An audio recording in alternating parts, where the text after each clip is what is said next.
The anime begins with a view of a quiet forest, where a man named Tojima is training by punching trees. The reason Toji trains so hard is simple. Ever since he was a kid, he's admired a superhero named Kamen Rider from a TV show. To him, Kamen Rider was a hero unlike any other. His mother would often ask how many times he planned to watch that show, but Tojima would just grin and say, "It's so cool." The show's villain was called Shocker, and Tojima would get completely absorbed, cheering for Kamen Rider to defeat him. He was so glued to the TV that his mom realized she didn't need to worry about him feeling lonely while she was at work. Young Tojima even practiced Kamen Rider's fighting moves himself, shouting that one day he was going to be just like him. Then the story shifts to an incident that took place 23 years ago. A blonde girl named Emily pulls Tojima aside to a private spot at school to confess to him. Sure enough, Tojima happily says he would be glad to go out with her, only for Emily to immediately bow and apologize. He then realizes the entire school is watching and laughing at him. A guy steps out from behind Emily and says that Tojima just has tough luck because, as it turns out, Emily is his girlfriend. The guy's name is Kitagawa. He explains that Emily lost a bet and her punishment was to confess to Tojima. Tojima doesn't even respond to him. He just turns around and walks away. He heads to his favorite spot by the river and starts reminiscing about when he was a kid. Back then, he had seen other children playing by that same river, pretending to be Kamen Rider. They decided who would play Rider with a game of rock, paper, scissors. Even as a kid, Tojima refused to join them. It actually made him a little angry. You can't become Kamen Rider by playing rock, paper, scissors. Unlike them, he wasn't playing pretend, he was serious. He's brought back to the present by Emily's voice calling out to him. She says she knew she would find him there and apologizes again for what happened earlier. Tojima brushes it off, saying it's fine. Emily keeps talking. She says there's something about Tojima, something different. More than half the guys at their school are delinquents, but Tojima doesn't seem like one. Still, he doesn't seem like a normal student either. He doesn't have any friends, right? Some people even said they have seen him standing by this very river, shouting, "Transform!" She says he just seems kind of mysterious. The atmosphere starts to feel a bit romantic until three guys show up behind them. They recognize Emily as Kitagawa's girlfriend and ask if they have broken up. Then they laugh, saying there's no way this twerp could be her new boyfriend. They tell her she might as well go out with one of them instead.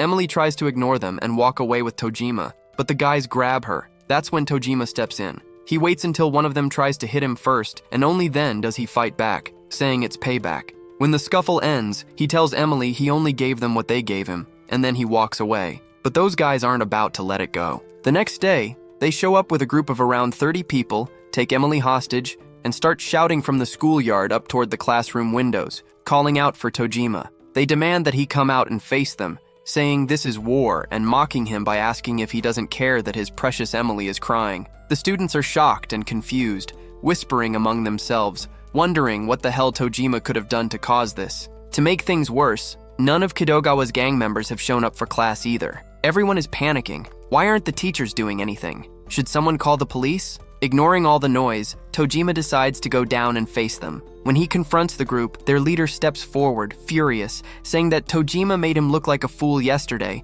and that he's going to pay for it. Before the fight begins, Tojima speaks up. He tells them that a bunch of school kids fighting each other is not war. They don't have jobs or responsibilities. They are not real members of society. He says it is pathetic that kids who still rely on their parents for food and shelter talk about rising to the top or waging wars against rival schools. If they truly want to fight, they should be fighting against evil. His words only make the gang angrier, and the fight begins. Unsurprisingly, Tojima gets beaten up badly. The delinquents then decide to take Emily with them, saying they're taking her home. Emily, crying, calls out to Tojima, and somehow, that gives him the strength to stand up again. The gang cannot believe he's still able to move. Then, Tojima begins removing his shirt, revealing strange markings all over his abdomen. He says he didn't want to use this power against them, but they have left him no choice. Then he performs the Kamen Rider transformation sequence. At first, the gang is speechless, but soon they start laughing, mocking him for pretending to be a hero after calling them immature. Tojima doesn't care about their words. He attacks and easily defeats them all. From a distance, Kitagawa watches in disbelief. Meanwhile, Emily runs away, terrified, saying Tojima is scary, but Tojima doesn't follow her. The only thought running through his mind is that he shouldn't have transformed. He should only be using that power to fight his true enemy, Shocker. After that, the story returns to the present. Now an adult, Tojima admits that he knows Kamen Rider and Shocker are just characters from a TV show. They don't exist in the real world. No matter how hard he trains, he can't actually become Kamen Rider. Or at least, that's what he tries to convince himself. But then he suddenly snaps, shouting into the air for Shocker to come and kidnap him, to turn him into a cyborg. Right then, a huge bear appears. Instead of being afraid, Tojima just looks disappointed. For a moment, he thought it was a real Shocker monster. He then proceeds to beat the bear in a fight. He explains that at some point he became strong enough to take on a bear, but that still doesn't make him Kamen Rider. After all, he's 40 years old now. We then see him selling all 17 boxes of his Kamen Rider merchandise. He says he did it because the thought of dying alone in a room filled with toys and collectibles, only for strangers to come in and throw them all away, was too much for him to bear. Later, while lying in his room, Tojima sees a news headline claiming that Shocker has appeared. Excited, he looks into it, only to find that it's about a masked convenience store robbery. According to the report, early yesterday, a nearby convenience store was robbed by criminals wearing black ski masks, styled after the villains from the 1970s Kamen Rider show. They even mimicked the Shocker minions' signature screeches as they stormed the store, attacked the clerks, and emptied the register before fleeing. The police released the footage to the public and are now searching for the suspects. Tojima is disappointed. Robbing convenience stores? That's not very Shocker-like at all. But the robberies don't stop. One after another, copycat crimes keep spreading across the country. Tojima hears about them from his co-workers and on the news. According to one of the suspects who was caught, he already owned a ski mask like that, and when he started yelling like the Shocker goons, he said it felt like he actually became stronger, like he could finally do something with his life. The police, in response, announced that they'll increase patrols and raise security levels nationwide. Tojima can't help but think all these copycats are complete idiots. Later, we see him attending a summer festival, something he's always loved since childhood. Meanwhile, a group of delinquents nearby is planning their next Shocker robbery. Their leader tells them the day's job is a simple shakedown. The others complain, saying they don't mind the ski masks, but the whole act is kind of embarrassing.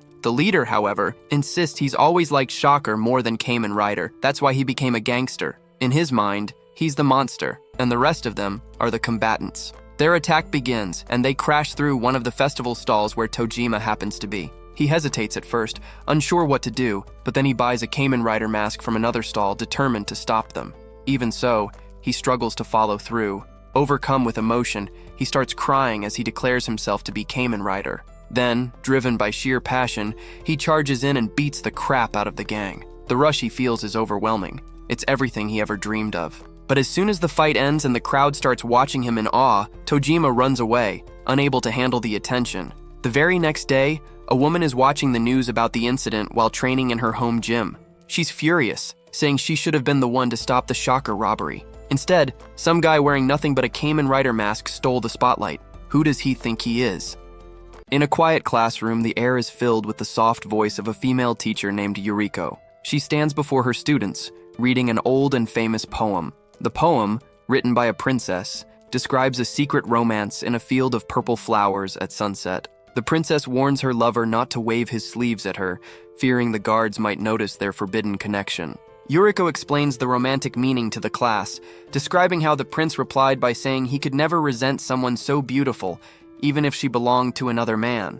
One student in particular, a young man named Asano, watches her with intense longing. He is deeply in love with his teacher and hangs on every word she says. When Yuriko calls on him to rephrase the poem in modern language, he becomes a nervous wreck. He stumbles over his words, accidentally revealing his true feelings by saying that he harbors deep feelings for her, even though she is his teacher. Yuriko calmly corrects his interpretation, telling him that the original phrase works just fine on its own, leaving Asano embarrassed by his outburst. Back at home, Asano lets his imagination run wild. He pictures Yuriko as a refined and elegant lady with fancy hobbies. However, the reality of Yuriko's life is very different. She is a high-energy fitness enthusiast who spends her time working out with incredible intensity.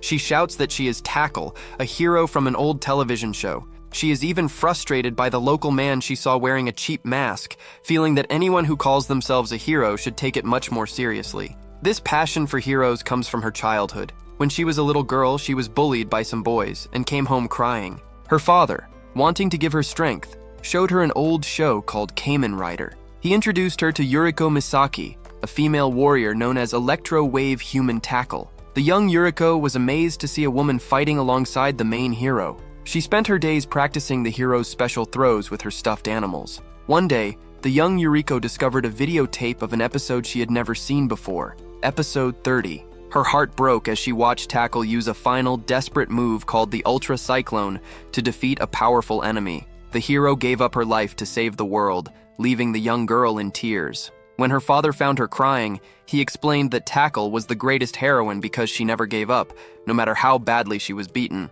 He revealed that he named his daughter after that brave warrior, hoping she would grow up to be just as endearing and strong. From that moment on, Yuriko decided she would become the second Tackle. Now 24 years old, Yuriko continues to live by the hero's code while working as a teacher. Meanwhile, a group of criminals is planning a series of robberies. Their leader is a fighter who feels like he doesn't fit into the modern world. He decides to lead his gang in robbing 5 different convenience stores in a row. As these robbers begin their crime spree, Asano finds Yuriko near one of the stores. He is determined to confess his love properly and starts shouting that he likes her over and over again. Yuriko is distracted because she can see the shocker robbers nearby. She wants to stop them, but Asano keeps blocking her path with his repeated confessions. Eventually, Yuriko sees the robbers getting away and can no longer stay on the sidelines. Tojima also arrives on the scene, but he is quickly overwhelmed by emotion and starts crying when he faces the robbers. Yuriko arrives and is disgusted by his cheap-looking costume. She decides it is time to show everyone what a real hero looks like. Right in front of her student, she changes into her professional superhero suit. She hands her bag to a stunned Asano and asks him if he still likes her now that he sees who she truly is. Without waiting for an answer, Yuriko charges into battle. She announces herself as the Electro-Wave Human Tackle. The robbers mock her, making rude comments about her appearance, but they quickly regret it. Yuriko uses her signature move, the Electro-Wave Throw, tossing the criminals through the air with ease. After the fight, she quickly retrieves her bag from Asano. She asks him to keep her identity a secret,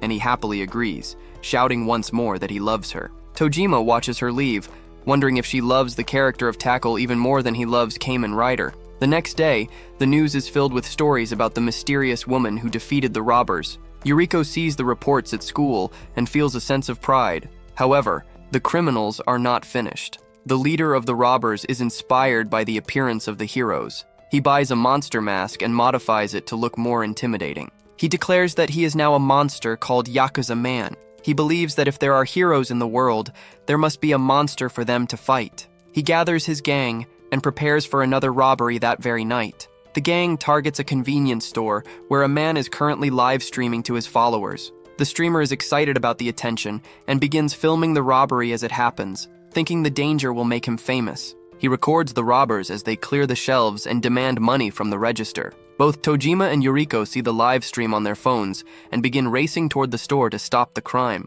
Inside the store, the chaos takes a strange turn. A customer steps forward and tells the robbers they are being a nuisance. The streamer and the robbers are confused, wondering if this man is another vigilante. The man suddenly reveals a full, high-quality shocker suit. He claims that he is the true representative of the villainous organization. Tojima and Yuriko arrive at the convenience store at the exact same moment. Tojima is already in his hero mindset, shouting about his transformation, but Yuriko is far from impressed. She looks at him with a mix of anger and disappointment, telling him that what he is doing is a disgrace to the name of Kamen Rider. She calls him out for being a middle-aged man running around in a cheap, flimsy mask and asks him if he feels any shame at all. To show him the difference between a hobbyist and a true warrior, she transforms into Electro-Wave Human Tackle right before his eyes. Tojima recognizes her from their previous encounter, but Yuriko remains firm, stating that she has absolutely nothing to be ashamed of because her heart is fully committed to her hero identity. Inside the store, the situation is chaotic. The leader of the local robbers is actually happy to see a real shocker combatant, even as his own underlings are being beaten into the ground. He confesses that he has loved Shocker since he was a young boy, and that his admiration for them is the reason he became a gang leader. His joy is short-lived, however, as the real Shocker soldier shows no mercy and continues the assault. When Tojima enters the store and sees the genuine Shocker combatant, he is overcome with emotion. Instead of being afraid, he begins to cry tears of joy. He feels a strange urge to hug the villain because, if this person is real, it means someone finally exists who can withstand his superhuman strength. He throws a powerful punch, and when the combatant stands back up, Tojima is thrilled to realize he can finally fight at full power. But Yuriko is not about to let Tojima have all the glory. She pushes him aside and declares that it is her turn to fight, She proclaims that she is the living proof that Tackle is not dead, identifying herself as Tackle 2. The two of them, despite their bickering, end up working as a team. They combine their signature moves, the electro wave throw and the rider kick, to finally bring down the Shocker Soldier. After the victory, Yuriko warns Tojima to stay out of her way next time, telling him that his interference was dangerous. Suddenly, a new figure appears. This man has a terrifying, monstrous mouth and watches them with a cold gaze. He notes that ordinary humans are apparently capable of defeating a combatant now. He decides that killing too many people might cause problems for his organization later, so he chooses to leave without a fight. His presence leaves Tojima and Yuriko shaken, as they realize they have just seen a true monster. After the adrenaline fades, Tojima and Yuriko go to a nearby diner to process everything. They exchange names and ages, and Yuriko is blunt, telling the 40-year-old Tojima that his behavior is something that should stay in childhood. Tojima defends himself, claiming his heart is more like a hero's than any child's could be. Despite the tension, Yuriko admits she is grateful for the conversation because it keeps her from focusing too much on the terrifying reality they just faced. They both agree that Shocker is real and that they have now fought a true enemy. Their conversation is interrupted by the diner's manager, Mitsuba. He reveals that he has been listening to them and knows their names because he overheard their talk. He explains that he is just like them and can tell they are all the same kind of people. He tells them that he is one of the few witnesses to the evil of Shocker and offers to tell them his story. Although Yuriko is hesitant and wants to go home, Tojima is eager to hear everything, so Mitsuba begins a long journey into his past. Mitsuba takes them back to when he was 6 years old. There was a house in his neighborhood filled with lush fruits and vegetables, owned by a man who spent all his time gardening. Mitsuba and his brother would stop by to eat tomatoes and watermelons. However, the neighbors complained about the overgrown plants, and men in suits eventually arrived to tell the owner to clean it up. Soon after, 2 thugs arrived and threatened to burn the house down if the plants weren't removed. The gardener tried to be kind, offering the thugs fruit, but they grew violent. In a shocking turn,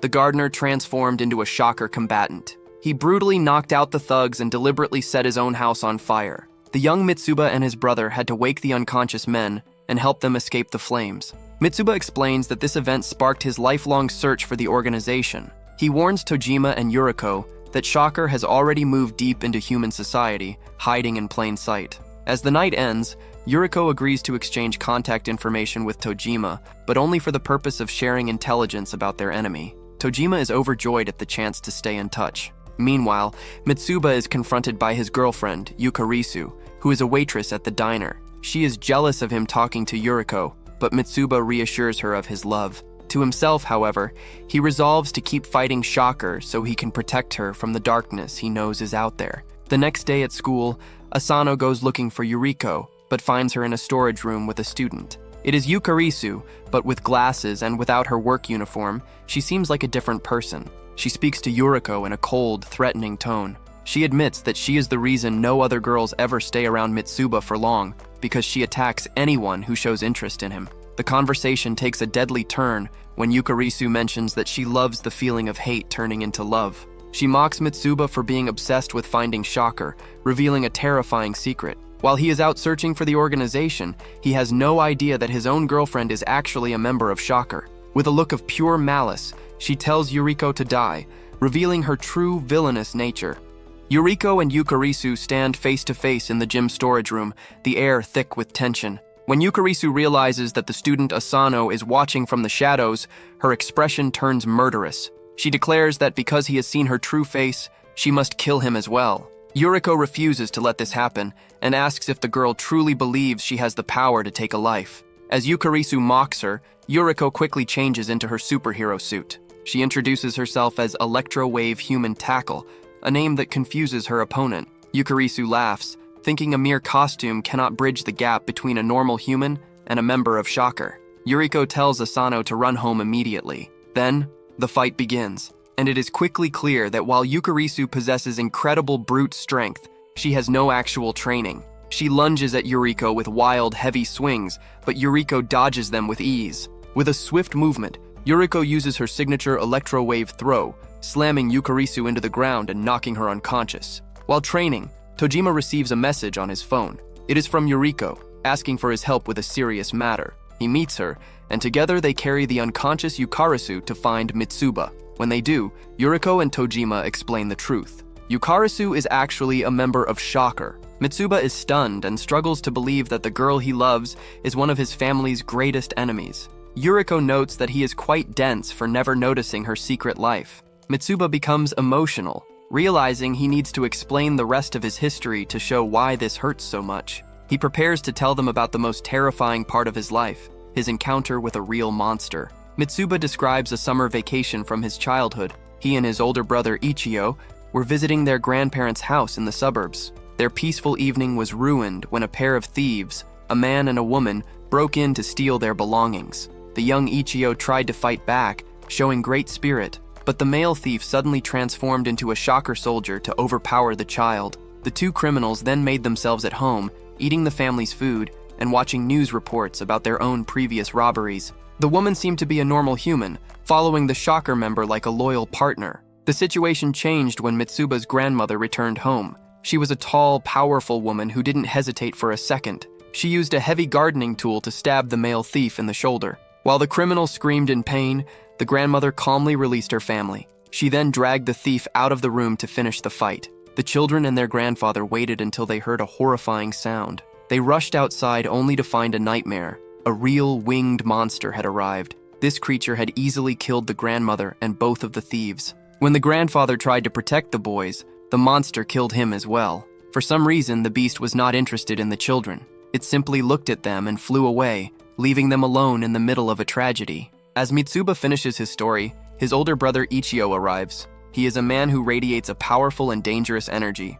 Ichio is immediately suspicious of Yuriko and Tojima, but Tojima is more interested in proving his own worth. The two men begin to argue about who the strongest hero is. Tojima stands by the original Kamen Rider, but Ichio claims that V3 is the greatest. Ichio reveals that since the day his grandparents died, he has given up his humanity to seek revenge. He claims his very soul has become V3. To prove his point, he challenges Tojima to a fight. Ichio is a master of martial arts, and his technique is far superior to Tojima's self-taught style. He manages to throw Tojima to the ground, explaining that V3 possesses the combined power of the first two riders. Yuriko tries to step in to fight next, but Tojima stubbornly refuses her help, so Yuriko quickly changes back into her schoolteacher clothes. That distracts Ichio for just a moment, allowing Tojima to land a heavy punch. The two men continue to trade blows, with Tojima using his massive power to block Ichio's strongest kicks. Ichio realizes that Tojima has a soul just like his own,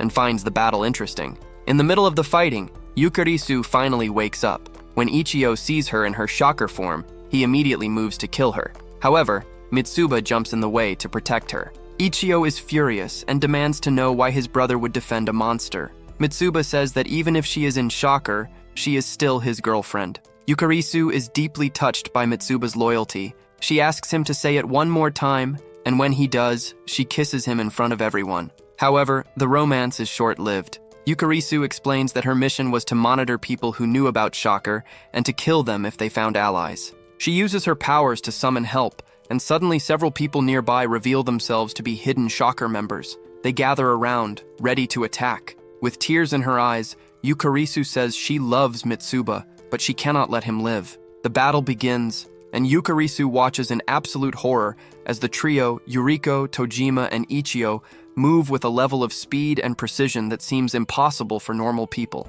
Yukarisu is completely stunned. Even though these three are only human, they have just completely wiped out an entire squad of Shocker soldiers. As the dust settles, Ichio stands tall, his cold gaze shifting to Yukarisu. He points out that she is the only one left standing and prepares to deal with her. But Mitsuba immediately jumps in the way. Mitsuba begs his brother for a moment to speak with her, but Ichio is in no mood for patience. He demands an answer right now regarding Mitsuba's intentions. He asks his younger brother if he actually plans to marry this Shocker combatant. The question catches everyone off guard. To Ichio, there is no middle ground in a relationship. Either a man and a woman intend to marry, or they are nothing at all. Mitsuba tries to find a compromise, but Ichio refuses to listen, insisting that there are only two options. The tense family moment is interrupted by a new presence. The sickly, scrawny man that Yuriko and Tojima encountered before walks into the area, his very presence causing Yukarisu to fall into a state of total panic. She identifies him as a monster, but Ichio is skeptical. He looks at the scrawny man and mocks the idea that such a weak-looking person could be a threat. The man finally has enough of Ichio's loud and rude questioning. He tells Ichio to shut up, noting that he clearly causes trouble wherever he goes. He claims to have much better manners than the humans before him, but then he literally drops his human mask. He reveals a monstrous mouth hidden beneath his face. Seeing the danger, Mitsuba suddenly declares that he is going to protect Yukarisu and runs off into the distance, leaving everyone wondering what he is planning to do. With Mitsuba gone, the three heroes prepare to face the monster, but the three begin to bicker about who should get to fight first. Ichio insists he can handle it alone, while Tojima and Yuriko refuse to stay out of the fray. The monster seems to laugh at their lack of coordination. The fight is brutal. Despite their best efforts, the monster is incredibly fast and strong, giving them a serious run for their money. Then, the monster decides to stop playing around. He peels away the rest of his human face to reveal his true form, the Spider-Man. He warns them that since they are giving him no choice, he is going to take the initiative and take their heads off. Just as the Spider-Man prepares to strike, a strong wire suddenly wraps around his body, trapping him. Everyone looks around in confusion until they see Mitsuba standing nearby, dressed in a new outfit. Tojima immediately recognizes the costume. He explains that Mitsuba has become Riderman, the fourth rider who famously partnered with V3. Yukarisu is a bit embarrassed by her boyfriend's cosplay, pointing out that he just changed his clothes, but Mitsuba insists that it was a true transformation. Mitsuba quickly takes charge of the strategy, telling Ichio and the others that they cannot win this fight right now and must retreat. He explains that his wire is strong enough to hold back two tanks, giving them a chance to run. Yukarisu is confused by everything, especially why Mitsuba chose to be Riderman. Mitsuba decides it is time for her to know the story of the conflict between him and his brother. In a flashback, we see the brothers as children, obsessed with the story of Shiro, the man who became Kamen Rider V3 after losing his family. They saw their own tragedy reflected in his story. However, Ichio was always the bossy older brother. Whenever they played, he insisted on being V3 and refused to let Mitsuba take a turn unless he could win a fight. Mitsuba tried his best, but he was never a match for his older brother. The rivalry continued into their teenage years. They decided to have one final duel to see who would inherit the mantle of V3. They fought until dusk, a long and exhausting stalemate that only ended when Ichio used his superior skill to finally win. Mitsuba begged for a chance to be the hero just once, but Ichio declared that he was the one more devoted to the cause. As a kindness, Ichio broke Mitsuba's arm with a powerful chop. Back at home, Ichio explained his reasoning. He told Mitsuba that as the younger brother, he was destined to be the partner, Riderman. He pointed out that the original Riderman lost his arm, and by breaking Mitsuba's arm, he was making him a perfect match for the hero. He chose the left arm because Mitsuba is right-handed, which he considered a sign of his brotherly love. Though Mitsuba punched him as payback, he eventually grew to appreciate the gesture. He realized that while the other riders are cyborgs, Riderman is a human who uses his brains and gadgets to fight, which makes him the best hero in Mitsuba's eyes. Mitsuba is proud of his homemade gadgets, but the Spider-Man has a different plan. Using a form of mental manipulation, the monster orders Yukarisu to kill her boyfriend. Under the trance, Yukarisu begins to rain heavy punches on Mitsuba. The others try to help, but Mitsuba tells them to stay back, insisting that this is a private matter between him and his girlfriend. As the blows land, Mitsuba shouts out his true feelings. He apologizes for not giving a real answer to Ichio's question earlier. He tells Yukarisu that even if she is a member of Shocker, his love for her is unchanging. He asks her to marry him. The sincerity of his words breaks the monster's mind control. Yukarisu stops her assault, her eyes filling with tears of joy as she accepts his proposal and tells him she loves him too. Seeing that, the Spider-Man easily breaks the ropes that were binding him and undergoes one final horrifying transformation. His body grows and shifts until he is no longer a man-shaped creature, but a massive, terrifying monster. The heroes look on in awe and fear as they realize the true battle is only just beginning. Without warning, the monster lunges forward, aiming a lethal strike at Mitsuba. Seeing the danger, Yukarisu throws herself in front of him, bracing her body to absorb the impact of the creature's massive fist. The force of the blow is overwhelming. She is sent flying backward into the others, and the entire group is scattered across the ground from the sheer power of the collision. The monster stands still for a moment, expressing its genuine shock that a female combatant would actually betray their organization. It seems to find the idea of such a betrayal almost impossible to believe. As the heroes slowly pull themselves up from the dirt, a chaotic argument breaks out. Every one of them wants to be the one to face the threat. The air is thick with desperation and the desire to protect one another. However, the atmosphere shifts when Tojima moves to the front of the group. He speaks with a calm but intense conviction, recalling a specific moment from the 13th episode of the original Kamen Rider series. He describes how the hero was initially defeated by a foe, but after rigorous training, returned to face an entire army of revived monsters. He explains that the hero did not hesitate or give up even an inch of ground, instead rushing headlong into the fray alone.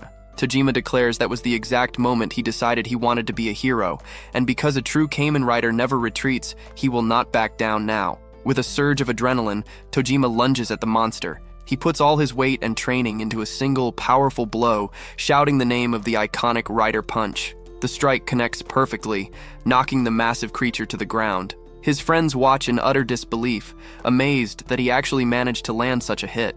Even the monster is stunned, wondering what kind of person it is actually fighting. The commotion attracts the attention of nearby pedestrians who stop to watch, curiously asking if someone is filming a movie. Fearing that the secret existence of the Shocker organization will be exposed to the public, the monster decides to retreat. It fires a strange substance at its own defeated combatants, causing them to dissolve into nothingness before it vanishes. The bystanders, seeing nothing left but a group of strange people, simply continue their walk, leaving Tojima to weep tears of pure joy at his successful heroic moment. Looking to celebrate their survival, Ichio leads the group through the city streets to a local establishment called Futaba's Pub. They are greeted at the entrance by Futaba, who turns out to be the sister of Ichio and Mitsuba. The group is surprised by the connection, but the warm family reunion they might have expected quickly turns into a shouting match. Futaba is visibly angry to see her brother and immediately asks why he is there. Ichio tries to act casual, claiming he chose the place because he wanted to see her, but Futaba is having none of it. She reminds him that she has already banned him from the pub and tells him to leave. Mitsuba has to step in to act as a peacemaker. He promises to keep an eye on his older brother and reminds Futaba that they have guests with them. Reluctantly, Futaba agrees to let them stay on the condition that they drink quietly in a private room. She warns them that if there is any trouble, they will regret it. Once they are settled inside with their drinks, the mood lightens slightly. Ichio praises Tojima for his impressive punch, and Tojima humbly admits it was the best one he has ever thrown, feeling that all his hard work has finally yielded results. Suddenly, Ichio changes the subject to something far more serious. He announces that they should begin a wedding ceremony for Mitsuba and Yukarisu right then and there. The group is stunned by the suddenness of the suggestion, wondering if a pub is really the right place for such a significant event. Ichio ignores their confusion and begins to act as the official for the marriage, thanking everyone for gathering to celebrate his brother's union. Futaba bursts into the room to tell them to keep their voices down, but Ichio insists she stay and watch as her brother gets married. Mitsuba takes the floor to express his gratitude to his friends. He admits that while the ceremony is happening much sooner than he expected due to his brother's pushiness, he feels he will be grateful for it by the next day. However, he points out a major unresolved issue.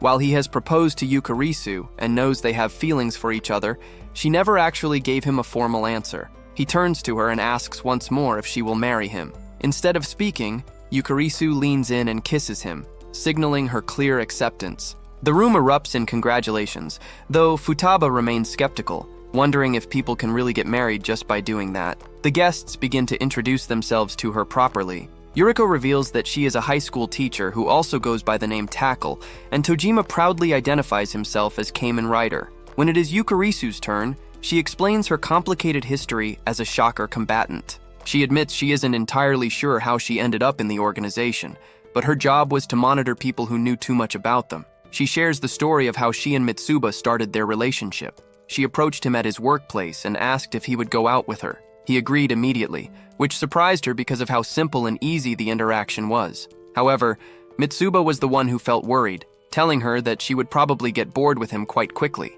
Despite his fears, the opposite happened. Mitsuba would spend hours talking passionately about the details of the Kamen Rider shows, specifically focusing on the character of Riderman. Even though he warned her that his explanations could take 6 hours, she found herself falling in love with the way he spoke so fervently about his heroes. She believes that his passion was actually strong enough to reverse the brainwashing she had undergone. However, she expresses deep fear that the organization will come to kill her for her betrayal. Mitsuba firmly promises to protect her, but Futaba finds the entire situation completely insane. The celebration takes a dark turn when Ichio asks Futaba to say something nice to congratulate the couple. Instead, Futaba snaps and begins hitting Ichio. furious that he called her foolish. Ichio tries to pose and claims he needs to transform into V3, but Futaba mocks him, saying he looks exactly the same. She decides to finally unleash years of built-up resentment. She tells her brother that his obsession with heroes ruined her life. Through a flashback, she describes a painful memory from the 2nd grade. Ichio had performed a transformation pose in front of her friends, claiming he was fighting evil. Instead of being impressed, her friends were terrified and decided to stop hanging out with her because they thought her brother was a scary freak. Futaba explains that this treatment turned her into a social outcast from elementary school all the way through high school graduation. Because of his behavior, she never had a single true friend growing up. She feels it is an insult for him to bring his new friends into her business after everything he put her through. Mitsuba eventually tells her to stop, and Futaba softens for a moment, telling her younger brother that she really is happy for him. But as she looks at Ichio, her anger returns. She tells him she is finished with his nonsense. But before she leaves, she screams at them to finally order some food for the table. The group eventually settles into a planning session, with Yukarisu officially joining their cause. She declares that as long as she is with Mitsuba, she is willing to fight the organization that once controlled her. Ichio is satisfied, noting that the heroes have finally assembled to take the fight to their enemies. In a different part of the city, a high-stakes meeting takes place between two powerful mafia bosses. They have just completed a massive deal involving a large amount of money and are looking for a way to celebrate. One of the bosses, Matsu, suggests a form of authentic entertainment. He proposes that they have their men fight each other one-on-one to see who is truly the strongest. He offers a reward of 1 million yen to anyone who can win, which immediately excites the younger gangsters in the room. Matsu calls for a man named Nakao.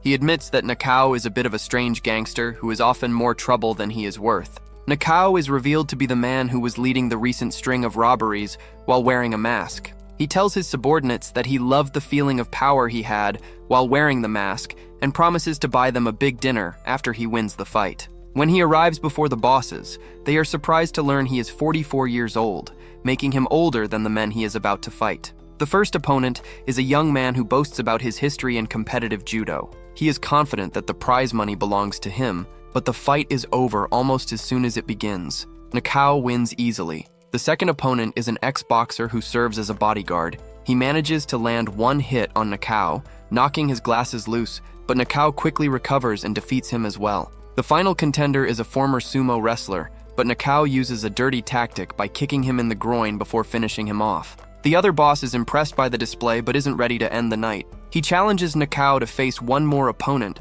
offering a staggering 5 million yen if he can win. He describes this final fighter as being completely invincible. As the man walks into the room, he is introduced as Kumoda. Kumoda is the human form of the very same monster that the heroes were fighting at the start of the night. The atmosphere in the meeting room is thick with tension as Matsu looks at Kumoda with deep skepticism. He questions the claim that this man is invincible and asks for Nakao's opinion on the matter. Nakao watches the newcomer closely, sensing an aura that is not exactly bloodlust, but suggests Kumoda is a man who knows exactly what he is doing. Before any more words can be exchanged, the silence is shattered by the sudden sound of gunshots ringing out from outside the room. The doors burst open as a group of armed men storm inside. Without hesitation, they open fire, killing both of the mafia bosses instantly. They even turn their weapons on Kumoda, riddling him with bullets. Nakao reacts with fury, shouting for his subordinates to take their fallen boss and escape while they still can. The gunmen are not interested in chasing them. They are only there for the money and the merchandise. They quickly gather the loot and prepare to leave the scene of the massacre. Nakao's subordinates are terrified, asking what just happened. Nakao tells them grimly that this was the kind of robbery that has nothing to do with Shocker. He hands them a wad of money and tells them to go eat some yakiniku, promising to meet up with them later. As the armed men prepare to exit, they are horrified to see Kumoda standing up again, his body seemingly unaffected by the bullets. To their horror, Kumoda transforms back into his monstrous form. Seeing this, Nakao feels as though his life is finally flashing before his eyes, and he begins to remember why the image of Shocker has been haunting him since he was a child. In a vivid flashback to his childhood, a young Nakao sits in front of a television, cheering as Kamen Rider defeats the forces of Shocker. His father enters the room with a look of pure excitement, announcing that he has finally perfected a new recipe for taiyaki. He believes this is the big break they have been waiting for.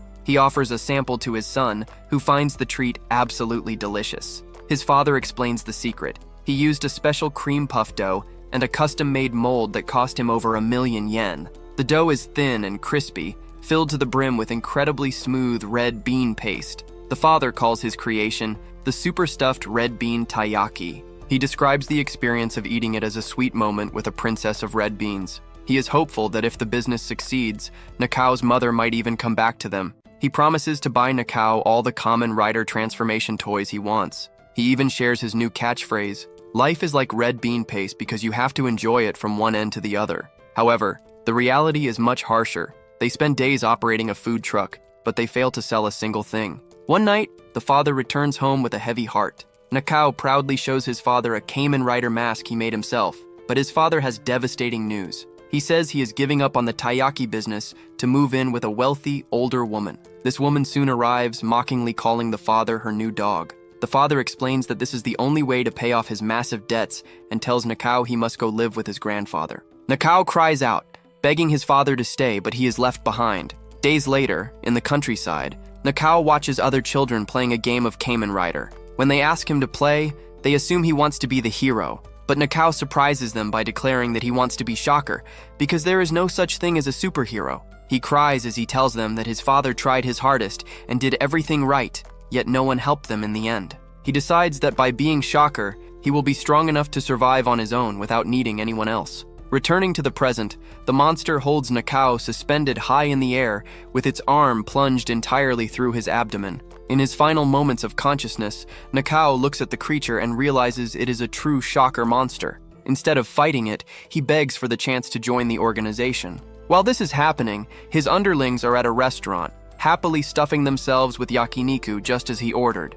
They briefly wonder if their leader is okay, but they quickly get distracted by the delicious meat and decide that their only option is to keep eating until he shows up. Sometime later, Nakao wakes up on a park bench. He is shocked to find himself alive, especially since his clothes are soaked in blood, yet he has no visible wounds. He makes his way to the restaurant to find his men finishing their massive meal. They are stunned to see him covered in blood but appearing perfectly healthy. Nakao admits that he is fine, though he has a hard time remembering exactly what happened after the fight. When the bill arrives, it comes to nearly 300,000 yen. Nakao pays the tab and tells the waitress to keep the change. He scolds his men for eating so much, but he realizes that there aren't many benefits to working for someone like him anyway. His men insist that they are just happy to work for him, a sentiment that Nakao finds heartwarming, but a bit ridiculous. Then, Nakao suddenly and accidentally transforms into a Shocker combatant. His men are amazed, shouting that he has actually become a part of the organization. Nakao finds that he can control the transformation perfectly, switching back and forth at will. He realizes that his childhood dream has technically come true. His men are delighted by his new appearance and super strength. They even ask him to carry them, and he easily picks up all three of them in his arms, though he admits it is a little tiring. The mood becomes more serious as they discuss the future of their gang. With their boss dead, the organization is likely to dissolve. Nakao tells his men that they should try to live as normal civilians from now on because they are still young and can start over. He warns them that sometimes things just end, and that's the way of the world. However, his men refuse to leave his side, vowing to follow him wherever he goes next. While they talk, one of the men gives Nakao a snack he bought nearby. As soon as he tastes it, Nakao is hit with a wave of nostalgia. He asks where it came from and sees a food truck nearby that looks exactly like the one his father used to own. He spots an old man operating the truck, but the man is currently being threatened by a group of thugs. Nakao steps in to defend the old man. The thugs recognize him as a legendary fighter from the Matsu gang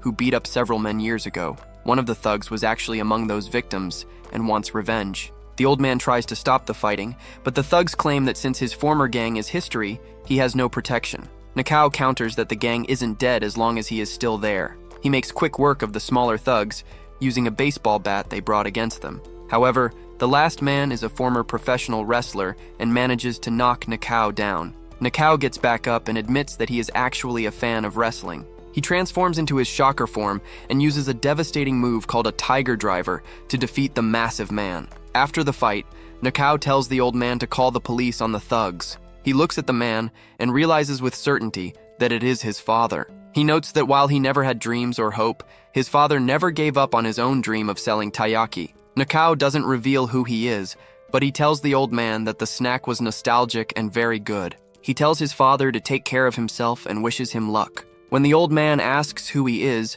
Nakao simply says he is a shocker combatant who was passing through. Later, the group of heroes led by Tojima reads the news about the incident. The headlines scream about a shocker hero appearing to save a food truck from attackers. The heroes are completely outraged by the idea, refusing to believe for a moment that such a thing could ever exist.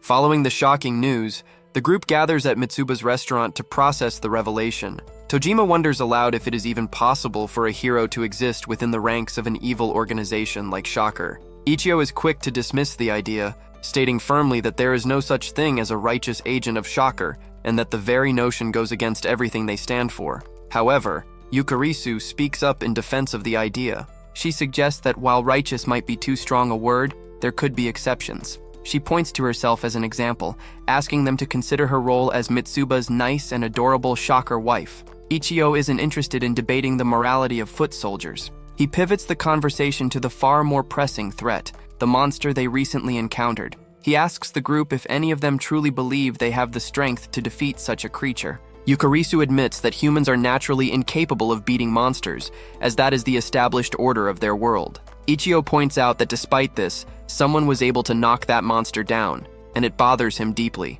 He looks at Tojima and declares that he still intends to defeat him, noting that their previous duel was never properly finished. To settle who is the strongest and to prepare for the coming threats, Ichio proposes a tournament. He asks the group what a common rider does when faced with a powerful enemy, and everyone shouts in unison that a rider trains. Satisfied with the answer, Ichio sets a plan in motion. He tells them that they will spend the next 10 days training individually before reconvening to decide who among the 5 of them is the strongest. While Yukarisu is baffled by how quickly she was roped into a competitive fight, the others agree that pushing their limits is the only way to eventually handle the monsters. Mitsuba explains to her that by competing against one another, they can refine their skills and ideally reach a level where they can protect the world. As they leave the restaurant, Ichio bids them farewell, promising to see them in 10 days. Tojima admires Ichio's bicycle, which Ichio proudly calls his Hurricane. He explains that he took the mask from a toy bike he had as a child and attached it to the front,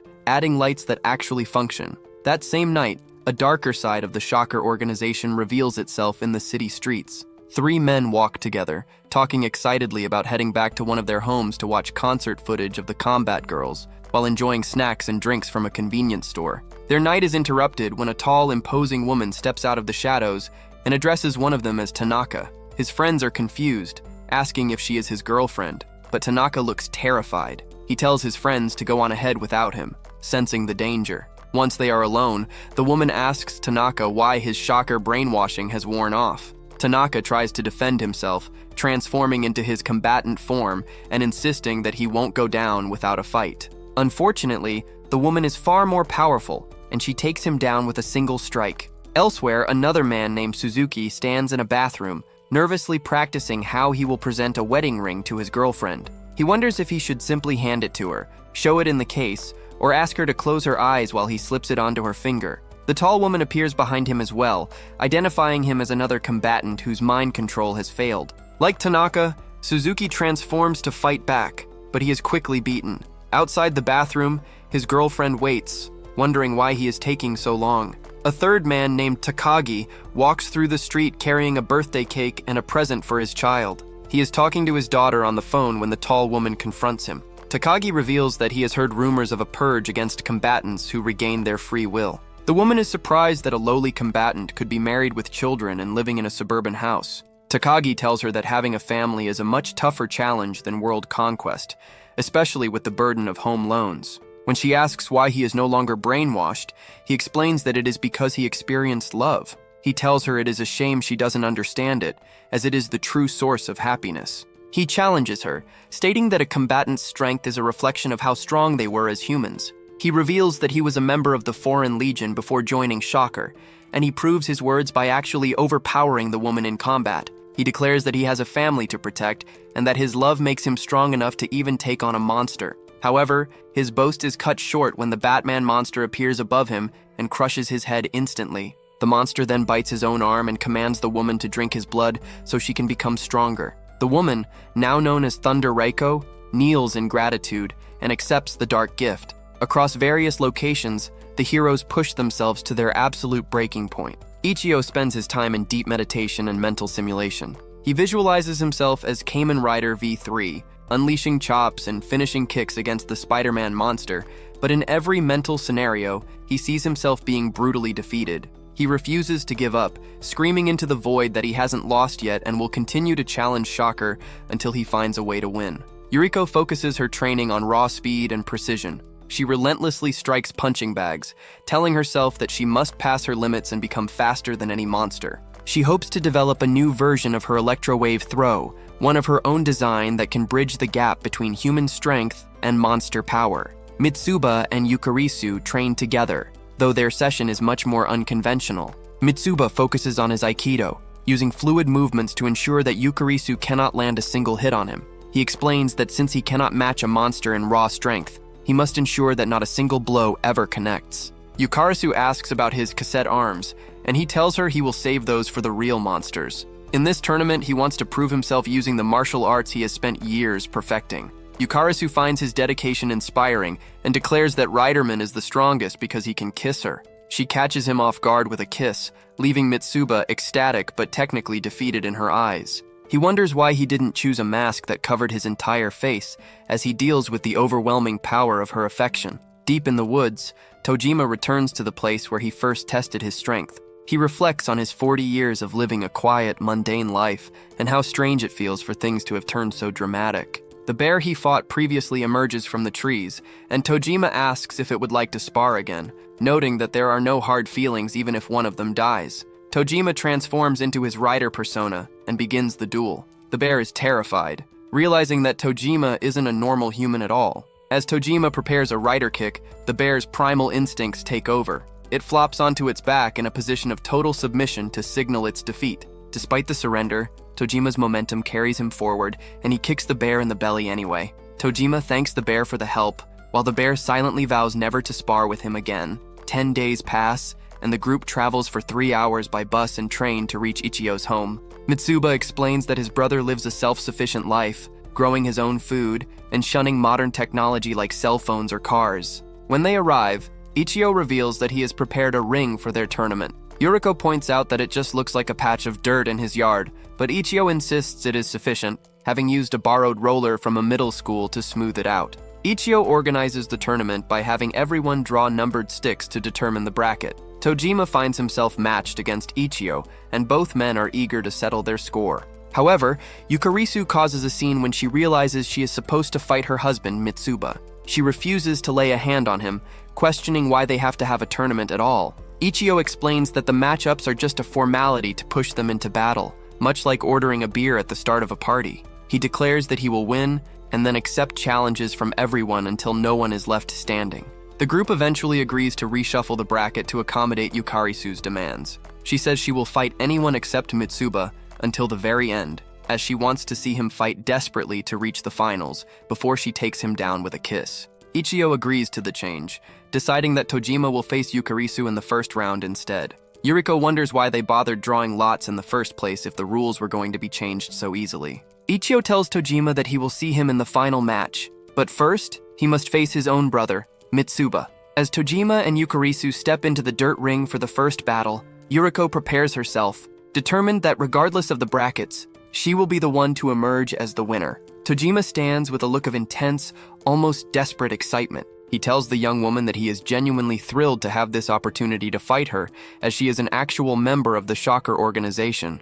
In response, Yukarisu playfully warns him not to fall in love with her during their struggle. The mood shifts when Tojima becomes visibly nervous. He begins to stutter, eventually asking a very specific favor. He begs her to transform into her combatant form before they start. Yukarisu is visibly creeped out by the desperate look in his eyes, wondering aloud what is wrong with him. She tests him, asking what he would do if she chose to stay in her normal clothes instead. In response, Tojima drops to his knees, pleading with her to indulge his obsession. Yukarisu finds the sight of a grown man begging like this to be truly pitiful. Out of a sense of pure pity, she decides to give him what he wants. She begins a cutesy transformation sequence, but Tojima interrupts her rudely. He yells that he does not care about her idol-like charms and only wants the genuine Shocker grunt experience. Insulted and annoyed, Yukarisu finally gives in to her anger. She transforms into the familiar masked combatant and promises to finish him off for his rudeness. Tojima responds with his own transformation.